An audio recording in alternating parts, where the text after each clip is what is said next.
Hello everyone, मैं revenge love story का episode 6 explain करने जा रही हूँ। तो बिना बकवास किए शुरू करते हैं। जेके पूरी ताकत से जियोन मेंशन का मेन दरवाज़ा कार से ठोक कर अंदर आता है और वो बहुत गुस्से में मेंशन के अंदर आते आते चिल्ला रहा होता है, mister Jeon, mister Jeon. Mister Jeon सीढ़ियों से नीचे आते हुए कहते हैं, उम्मीद नहीं थी कि 4 दिन घर से बाहर रहने से तुम अपने बाप से इज्जत से कैसे बात करते हो वो तक भूल जाओगे। जेके बहुत ही गुस्से में कहता है, आप होते कौन है बिना मेरी परमिशन के मेरी शादी फिक्स करने की और ये सोचने की कि मैं मलेशिया सेटल हो जाऊंगा। मिस्टर जियोन जवाब देते हैं, ठीक वैसे ही जैसे बिना तुम्हारी परमिशन के तुम्हें पैदा करती। मैं आपके दोस्त फांग की बेटी जी हाँ से शादी नहीं करने वाला डैड, और ना ही कोरिया छोड़ के जाने वाला हूँ। फिर जेके के डैड थोड़ा गंभीर होके कहते हैं, देखो जेके, मुझे इस बात की खुशी थी कि तुम मेरे अंडरवर्ल्ड के काम को सीख रहे हो और संभाल रहे हो, लेकिन कई बार हमें मजबूत कनेक्शन बनाने के लिए शादी जैसे बड़े फैसले भी लेने पड़ते हैं, और फांग से कनेक्शन मजबूत होना अच्छी बात है बजाय तुम्हारा उस गे लड़के के साथ टाइम वेस्ट करने से। ये बात सुन के जेके बहुत ज़्यादा हैरान हो जाता है और वो कुछ सवाल करने वाला ही होता है कि तभी वहाँ पे फांग की बेटी जी हाँ आ जाती है। तो उसको देखकर जेके कुछ बोल नहीं पाता और वहीं रुक जाता है, और मिस्टर जियोन बहुत ही स्माइल करके जी हाँ को कहते हैं, बेटा बहुत ही अच्छे टाइम पे आई हो, जेके तुमसे ही मिलने आया है, तुम दोनों कुछ बातें करो, मैं अभी आता हूँ। लेकिन मिस्टर जियोन जाते जाते जेके के कंधे के ऊपर धीरे से हाथ रखते और धीरे से उसके कान में बोलते हैं, ये फैसला तुम्हारा है कि तुम्हें जी हाँ का हस्बैंड बन के मेरा बिजनेस संभालना है या फिर तुम्हें तुम्हारे लवर की लाश देखनी है, और तुम जानते हो मैं ऐसा कर सकता हूँ, choice is yours. Mister Jeon JK के कंधे पे थपथपाते हुए वहाँ से चले जाते हैं। जेके बस हैरानियत से और गुस्से से अपने बाप को जाते हुए देखता रह जाता है। ये बात सुनकर जेके के दिमाग में बहुत ही तरह तरह के सवाल उभरने लगते हैं और उसके हाथ पैर थोड़े थोड़े कांपने लगते हैं। तभी जी हाँ उसे कहती है, मिस्टर जंगकुक, अपनी कुछ बात करी। जेके उसे बहुत ही ज़्यादा रूडली मना करने वाला ही होता है कि तभी उसकी नज़र मिस्टर जियोन पे पड़ती है, जो उसको हाथ के इशारे से ये बोल रहे होते हैं कि अगर तुमने इससे रूडली बात करी तो मैं वहाँ उसे मरवा डालूंगा। ये इशारा देखकर जंगकुक 2 मिनट के लिए पॉज हो जाता है और फिर पोलाइटली जी हाँ से कहता है, हाँ ज़रूर, क्यों नहीं। तो जी हाँ बहुत ही पोलाइटली से उसे कहती है, मेरे साथ कॉफ़ी पे चलोगी। तो जंगकुक थोड़ा सा हिचकते हुए अपने डैड की तरफ देखते हुए कहता है, हाँ क्यों नहीं, चलो चलते हैं। फिर ये कहकर वो दोनों वहाँ से जाने लगते हैं, लेकिन जेके को इस बात की बिल्कुल खबर नहीं पड़ती कि कोई उनकी वीडियो बना रहा है और फोटोज खींच रहा है। जेके और जी हाँ अब दोनों ही एक कैफे में बैठे होते हैं अपनी ऑर्डर का इंतज़ार करते हुए। जी हाँ बहुत ही प्यार से जेके की तरफ देख रही होती है, लेकिन जेके का उस पर बिल्कुल भी ध्यान नहीं होता और वो ये सोच रहा होता है कि कहीं तुम्हें कुछ हो तो नहीं किया, कहीं डैड ने तुम्हारे साथ कुछ कर तो नहीं दिया। वो कंटिन्यूसली तुम्हारे बारे में सोचा जा रहा होता है कि तभी जी हाँ जेके से बोलती है, जंगकुक, डैड ने मेरे लिए मलेशिया में एक प्रॉपर्टी बाई करी है, क्या तुम मेरे साथ वो देखने के लिए चलोगी। जंगकुक के दिमाग में बहुत तरह की बातें चल रही होती है, इसलिए वो जी हाँ के सवाल को ठीक से सुनता नहीं और बिना सुने ही जवाब दे देता है, हाँ ज़रूर, मैं तुम्हारे साथ चलूँगा ना। जेके बिना जी हाँ की तरफ देखे उसके सवाल का जवाब दे देता है और उसके हाथ पैर भी काँप रहे होते हैं। तो जी हाँ बहुत ही पोलाइटली जेके का हाथ पकड़ के कहती है, हे क्या हुआ तुमको, क्या तुम किसी बात से परेशान हो। तो जेके अपना हाथ छुड़ाता हुआ कहता है, नहीं मैं किसी बात से परेशान नहीं हूँ। तभी वहाँ पे स्टाफ उनका ऑर्डर लेके आ जाता है। जेके को नहीं पता चलता कि ये सब मोमेंट्स कोई वीडियो और फोटो से कैप्चर कर रहा होता है, और दूसरी तरफ तुम जेके से झूठ बोलकर अपने खुद के घर पर आते हो। तुम धीरे से अपने घर का दरवाज़ा खोलते हो और सामने तुम्हारे डैड बैठे हुए होते हैं। उनको देखकर तुम कहते हो, अप्पा आपने बुलाया था। तुम्हारे डैड बिना कुछ बोले बहुत ही कोल्ड एक्सप्रेशन से तुम्हें कहते हैं, बैठो। तुम धीरे से बैठते हो तो वो बोलते हैं, तुमने तो घर छोड़ दिया ना, तो आजकल कहाँ रह रहे हो। तुम धीरे से जवाब देते हो, वो दोस्त के साथ। फिर वो बहुत ही ज़्यादा कोल्ड तरीके से बोलते हैं, दोस्त के साथ या अपने बॉयफ्रेंड के साथ। ये सुनकर तुम बहुत ही ज़्यादा घबरा जाते हो और बहुत ही हैरानियत से अपने अब्बा की तरफ देखने लगते हो। तुम्हारे अप्पा आगे बढ़कर एक खींच कर एक थप्पड़ तुम्हें मारते हैं और तुम ज़मीन से जाके लगते हो। और फिर वो बहुत ही ज़्यादा गुस्से में बोलते हैं, मेरा बेटा एक गे है।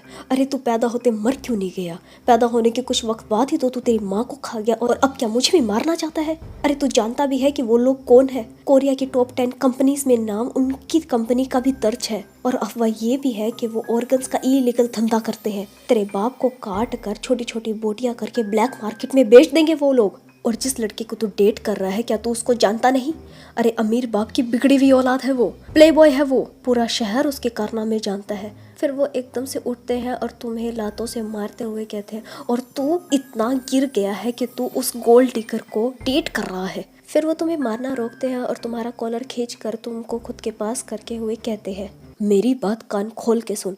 अगर तूने उस लड़के को नहीं छोड़ा और आज इस घर से बाहर गया तो मैं तुझे तेरी माँ की बची कुची निशानियाँ और ऐशश कभी नहीं दूंगा। तुम्हारी आंखों में आंसू होते हैं और तुम बड़ी ही हैरानियत से उनसे पूछते हो, हाँ आपने मुझे ये पहले क्यों नहीं बताया? फिर वो जोर से तुम्हें दूर फेंकते हुए कहते हैं, इस दिन के लिए मैंने सोचा था जब तू बड़ा और समझदार हो जाएगा और अपनी पसंद की लड़की से शादी करेगा तब मैं तुझे तेरी माँ की निशानियाँ दे दूंगा तोहफे के रूप में।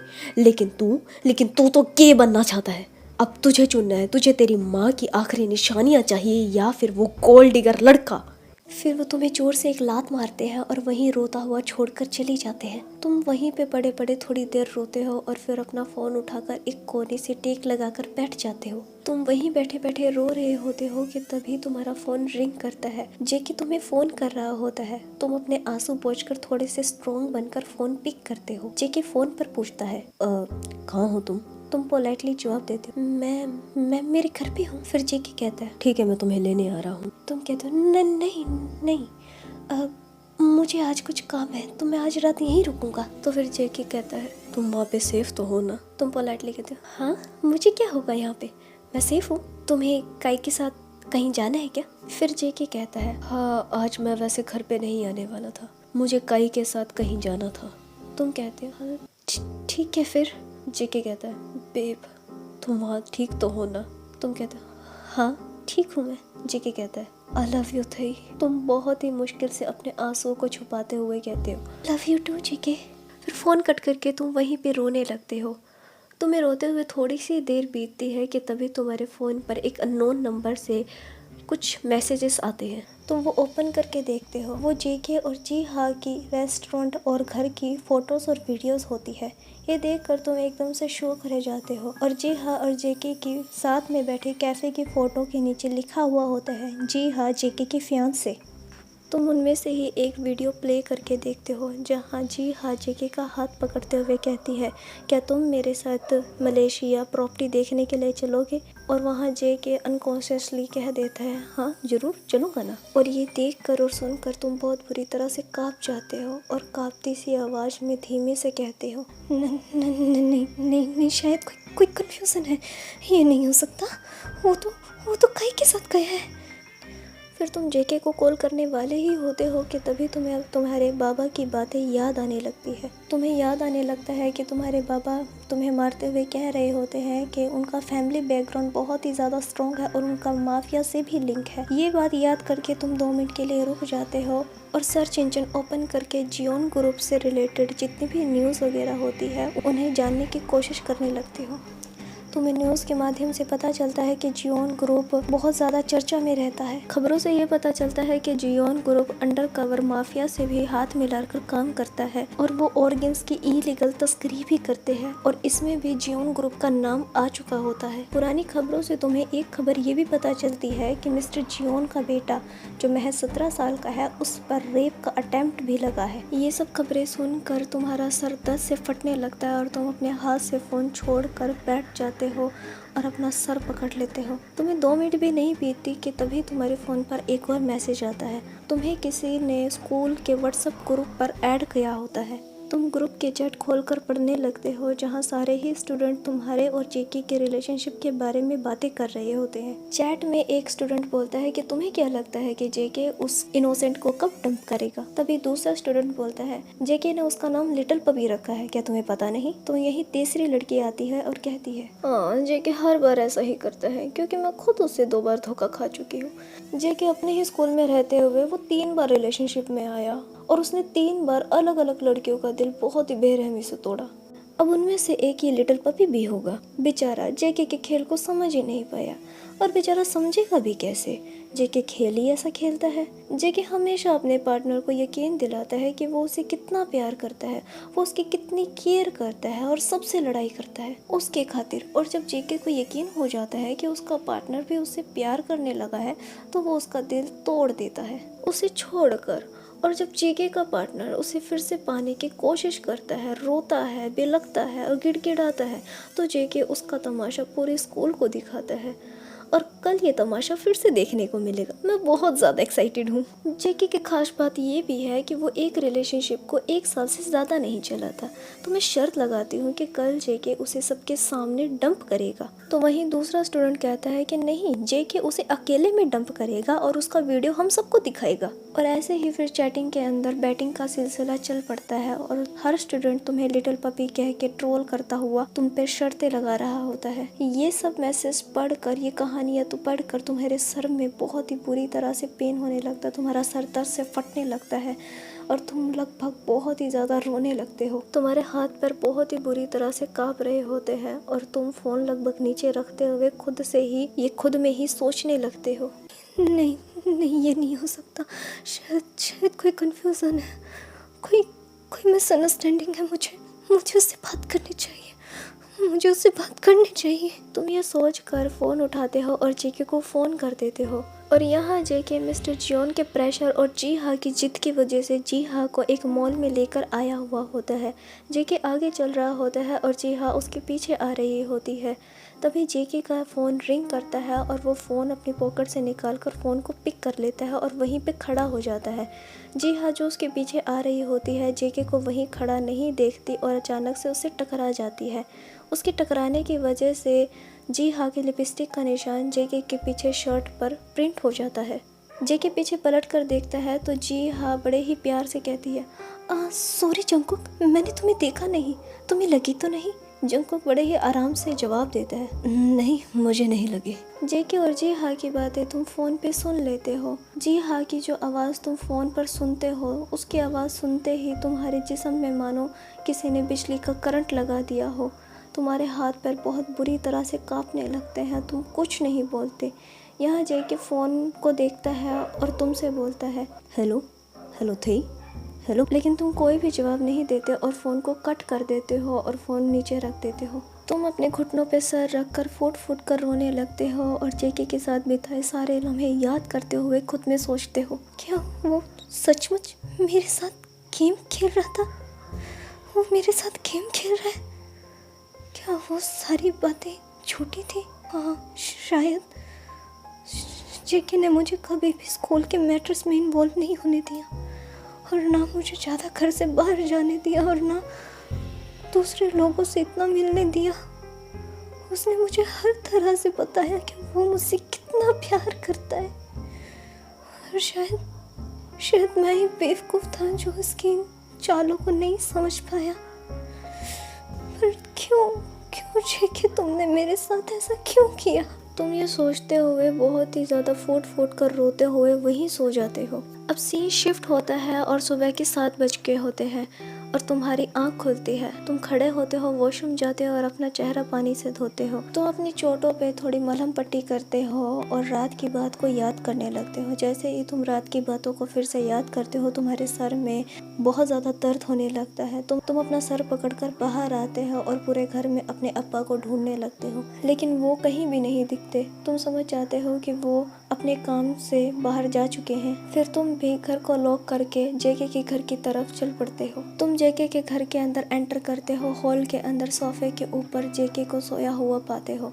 तुम उसके कपड़े और हाल ताल को देखकर समझ जाते हो करके जेके अभी कुछ टाइम पहले ही आकर इधर सोया है। तुम आगे बढ़ के जेके को उठाने वाले ही होते हो कि तुम जेके की शर्ट पे लगा लिपस्टिक का निशान देख लेते हो। वो देखकर तुम्हें बहुत ज्यादा गुस्सा आता है और तुम जाने ही वाले होते हो कि तभी जेके का फोन रिंग करता है। कोई मैसेज आया हुआ होता है। तुम जेके का फोन टेबल से उठाते हो और मैसेज चेक करने लगते हो। मैसेज किसी और का नहीं, जेके के खास दोस्त ब्राड का होता है। वो मैसेज में कह रहा होता है कि मैंने तुझ पर सबसे ज्यादा बेट लगाई है, तो आज उसे पूरे स्कूल के सामने डंप कर ही देना, वरना मैं बेट हार जाऊंगा। फिर तुम दूसरा मैसेज चेक करते हो। दूसरा मैसेज जीहा का होता है, जो मैसेज में कह रही होती है कि मेरे डैड तुमसे शादी की बात करना चाहते हैं, तो जब हम मलेशिया जाएंगे तो तुम मेरे डैड से बात कर लेना और ये बात अपने डैड को भी बता देना। ये मैसेज पढ़कर तुम्हें हद से ज्यादा गुस्सा आता है और आंखों से आंसू जारी हो जाते हैं। तुम फोन वहीं टेबल पे रखते हो और गुस्से से कमरे की तरफ जाने लगते हो। तुम गुस्से से कमरे के अंदर आते हो और सामने ही तुम्हें तुम्हारी और जेके की लगी एक फोटो दिखती है। तुम वो फोटो को निकालते हो और फाड़ कर वहीं फेंक देते हो और ऐसे ही कई सारी चीज़ें जो जेके ने खुद अपने हाथ से सजाई होती है उन्हें उतार देते हो, फेंक देते हो और तोड़ देते हो और जल्दी जल्दी में अपना सारा सामान बांधने लगते हो। हल्के फुल्के शोर से जेके भी नींद से जाग जाता है। वो उठता है और अपना फ़ोन उठाकर सीधा कमरे के अंदर आ जाता है। जेके देखता है कि तुम गुस्से में अपना सारा सामान बांध रहे हो और चीज़ों को बिखेर रहे हो। जेके तुम्हारे पास आता है, तुम्हें कंधों से पकड़ते हुए तुमसे कहता है, हे बेब, तुम सामान क्यों बांध रहे हो? कहीं जा रहे हो क्या? तुम बहुत ही हार्डली खुद का रोना रोकते हुए कहते हो, जाना तो तुम्हें भी है अपनी नई फियांसी जीहा के साथ, और वैसे भी मेरा तो यहाँ आखिरी दिन है। जेके तुम्हारे कंधों से हाथ हटाते हुए कहता है, शायद तुम्हें कोई गलतफहमी हुई है, मुझे एक्सप्लेन करने दो। फिर तुम उसे बहुत ही ज़्यादा गुस्से में कहते हो, एक्सप्लेन? तुम्हारी शर्ट के पीछे लगे लिपस्टिक के टैग ने सब कुछ एक्सप्लेन कर दिया और तुम क्या एक्सप्लेन करना चाहती हो? जेके तुरंत अपनी शर्ट को खींचकर मिरर के अंदर लिपस्टिक के निशान को देखता है और मॉल में हुई टक्कर को याद करता है। जेके थोड़ा वॉरिड होते हुए कहता है, थई मुझे एक बार समझाने का मौका दो, मैं तुम्हें समझाता हूँ कि क्या। तुम उसका बोलना बीच में ही रोक देते हो और कहते हो, क्या समझाओगे तुम? मैं नहीं समझना चाहता, मैं नहीं जानना चाहता कि क्या हुआ था, क्योंकि मैं तुम्हारे बारे में सब कुछ जान चुका हूँ। मैं जान चुका हूँ कि तुम्हारा वो प्यार करना, केयर करना, मेरी परवाह करना, साथ में वक्त बिताना, वो सब तुम्हारा एक खेल का हिस्सा था और उससे ज़्यादा कुछ नहीं। मैं सब कुछ जान चुका हूँ तुम्हारे बारे में, मुझे अब तुमसे और कुछ नहीं सुनना, मैं तुम्हारे इस खेल में और शामिल नहीं होना चाहता। जेके तुम्हारे फेस को पोलाइटली पकड़कर अपनी आंखों में आंखें डालते हुए तुमसे कहता है, नहीं, तुम्हें पक्का कोई गलतफहमी हुई है, ऐसा तुमसे किसने कहा कि मैं तुम्हारे साथ खेल खेल रहा हूँ? फिर तुम जोरों से जेके के दोनों हाथों को छटकाते हुए कहते हो, अपने मैसेज चेक करो। जेके तुरंत अपना फ़ोन निकाल के मैसेज चेक करने लगता है। मैसेजेस पढ़ने के बाद वो फ़ोन फेंकता हुआ कहता है, नहीं थई तुम्हें कन्फ्यूज़न हुआ है, तुम्हें कोई कन्फ्यूज़न हुआ है थई, लेट मी एक्सप्लेन, मैं तुम्हें समझाता हूँ, लेट मी एक्सप्लेन थई, प्लीज़ रुको। क्या एक्सप्लेन करोगे तुम? मुझे तुम्हारी और छोटी कहानियाँ नहीं सुननी।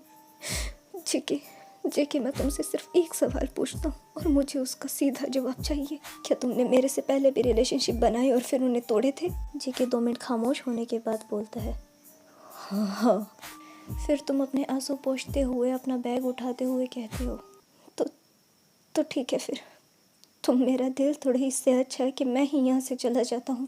फिर तुम सामान उठा के वहाँ से जाने लगते हो कि जेके तुम्हारे कदमों में गिर जाता है और तुम्हारे एक पैर को अपने हाथ से पकड़ता हुआ बहुत ही बुरी तरह से लगभग रोता हुआ कहता है, थई प्लीज़ थई, वो मेरा पास्ट था। हाँ, मैंने रिलेशनशिप बनाए और फिर उन्हें तोड़ दिए, लेकिन तुम उन सब में से अलग हो थई। फिर तुम भी लगभग उसे रोते हुए जवाब देते हो, मैं उन सब में से अलग हूँ क्योंकि मैं तुम्हारे दिए नाम लिटिल पपी की तरह तुम्हारे लिए ओबीडियंट हूँ, एक कुत्ते की तरह तुम्हारे लिए वफादार हूँ, है ना? ये सुनकर जेके तुम्हारे पैर को और भी कस कर पकड़ लेता है और कहता है, नहीं थई, वो मेरी बेवकूफ़ी थी, आई लव यू थई, प्लीज़ मुझे ऐसे छोड़ के मत जाओ, प्लीज़ थई।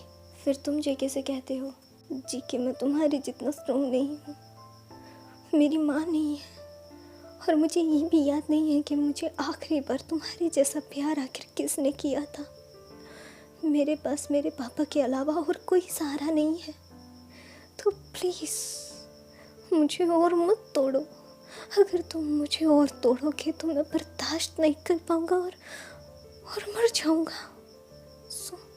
सो प्लीज़ ये सुनकर जेके कांपते हाथों से तुम्हारा पैर छोड़ देता है और फिर तुम अपना बैग उठाकर वहाँ से निकल जाते हो। जेके वहीं खामोश टूटे हुए दिल से एकदम फ्रीज होकर बैठ जाता है और तुम जेके के घर से निकलकर रोड पर आ जाते हो और रोते हुए सीधा जा रहे होते हो। जेके बहुत सारी बातें सोचता हुआ वहीं बैठा रह जाता है, फिर 2 मिनट के बाद खड़ा होता है और अपने दिल में सोचता है, नहीं, मैं इतनी आसानी से ये सब खत्म नहीं होने दे सकता। लेकिन जेके जैसे ही दरवाजा खोलता है, सामने मिस्टर जियोन के भेजे हुए गार्ड्स खड़े हुए होते हैं। लेकिन गेट खुलते के साथ ही वो घर के अंदर आ जाते हैं और वो जेके को पकड़ने लगते हैं।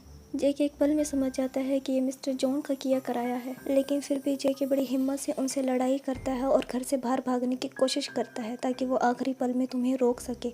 लेकिन वो 19 साल का लड़का इतने बड़े भारी भरकम बाउंसर्स के सामने कहाँ टिकने वाला था। और यहाँ तुम सड़क के किनारे चलते हुए सोच रहे होते हो कि अब सब खत्म हो चुका, ये जेके का एक खेल था, उसका हनी ट्रैप।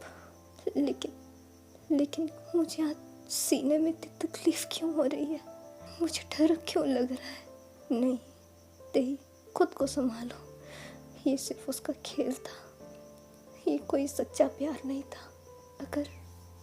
अगर उसने मुझसे सच्ची में ही प्यार किया तो वो मुझे रोकने क्यों नहीं आया, वो आया क्यों नहीं।